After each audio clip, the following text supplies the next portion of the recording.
Es la fortaleza de tu vida para cantar, para reír, para soñar, para seguir. Bienvenido a tu alimento espiritual. Recibe hoy tu pan de vida con Paola y Jorge Galeano. Bendiciones para todos. Bueno, continuamos con la temática de esta semana acerca de los demonios. Hoy vamos a profundizar en qué dice Dios y su palabra, que es lo más importante, porque no debemos hacer caso a lo que nos dicen las personas, a lo que nos dicen en las iglesias, sino a lo que nos dice la verdadera palabra del Señor bien interpretada. Y por eso quiero iniciar leyendo segunda carta de Pedro capítulo 2 verso 4. Dice: Dios no dejó sin castigo a los ángeles que pecaron, al contrario los envió al infierno y los puso en cavernas oscuras, donde estarán hasta el día del juicio. Y aquí podemos ver como primer punto que ellos son seres que están en rebeldía contra Dios. Los demonios son seres que no se van a arrepentir nunca, sino que son seres que son rebeldes por naturaleza y por eso van a estar en rebeldía con el Señor, y también claramente nos dice la palabra que van a tener un juicio. Pero mira que no solamente Satanás y sus demonios, sino todas las personas que fueron servidoras de él. La palabra de Dios también nos dice en Mateo 25:41, entonces dirá también a los de su izquierda: apartaos de mí, malditos, al fuego eterno que ha sido preparado para el diablo y sus ángeles. Todas las personas que sirven también van a recibir esa recompensa, ese castigo del juicio del Señor y de la condenación.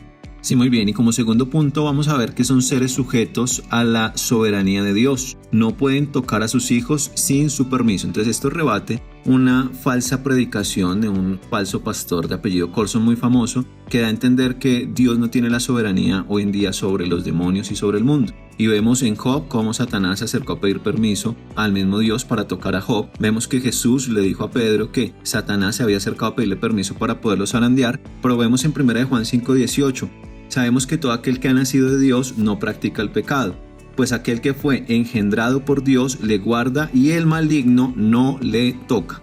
Sí, tremenda palabra, y la claridad que el Señor nos da es impresionante. Otro punto que podemos ver es que no podemos confundir el pecado y las obras de la carne, las consecuencias malas por nuestros pecados con demonios, ¿no? Porque claramente en Gálatas capítulo 5 del 16 al 22 el Señor nos muestra y nos habla acerca de lo que son las obras de la carne, y el apóstol dice: las obras de la carne se conocen bien: inmoralidad sexual, impureza, libertinaje, idolatría, hechicería, odio, discordia, celos, arrebatos de ira, rivalidades, desacuerdos, sectarismos, envidias, borracheras, orgías y otras cosas parecidas. Les advierto ahora, como antes lo hice, que los que practican tales cosas no heredarán el reino de Dios. Y vemos como hoy en muchas iglesias legalistas le atribuyen todo lo que les pasa a los demonios. Entonces papá es borracho y dice: no, es que no puedo con eso porque es que tengo un demonio de alcoholismo, un demonio de borrachera. Y no es así, es un pecado, como claramente nos lo decía aquí la palabra, que es una obra de la carne que la persona está cometiendo y que está practicando con libertad. ¿Por qué? Porque no ha venido a Cristo para que lo haga libre.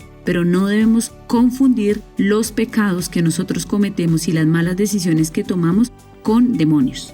Sí, muy bien. Y otro punto es que ellos pueden hacer milagros y prodigios. ¿Cómo así ellos pueden hacer milagros y prodigios? Sí, lo dice en muchos versículos, pero hoy vamos a mirar 2 Tesalonicenses 2:9-10. Inicuo, cuyo advenimiento es por obra de Satanás, con gran poder y señales y prodigios mentirosos, y con todo engaño de iniquidad para los que se pierden, por cuanto no recibieron el amor de la verdad para ser salvos. Entonces sabemos que hay enfermedades que el enemigo puede poner y puede quitar, que también ellos pueden manipular el futuro de una persona, o los actos o las cosas de vida, el diario vivir de una persona. Entonces por eso ellos pueden hacer parecer y hacer milagros y prodigios, y mucha gente está siendo engañada. Lamentablemente la gente solamente va, la gran mayoría, a buscar un milagro propio, a buscar un prodigio, pero no a buscar al Señor y el arrepentimiento del corazón. Sí, eso que tú dices, hoy vemos en esas iglesias milagrosas que hacen días especiales en la semana de milagros y de sanidades, como muchas veces tienen una fila súper larga. ¿Por qué? Porque las personas quieren ir por su milagro, y claro que sí, de pronto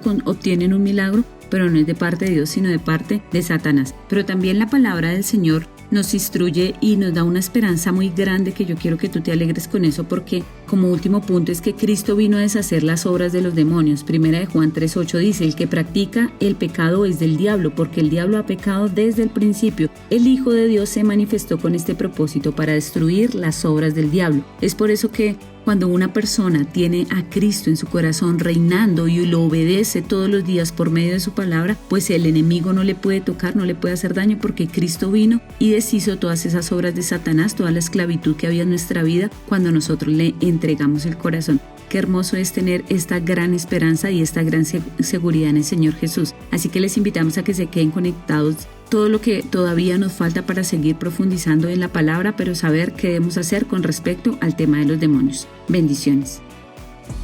Recuerda enviar tus peticiones de oración a nuestros canales de contacto. Además, no olvides compartir este pan de vida con tus amigos y familia. Dios te bendiga. Te esperamos en un nuevo podcast del Pan de Vida.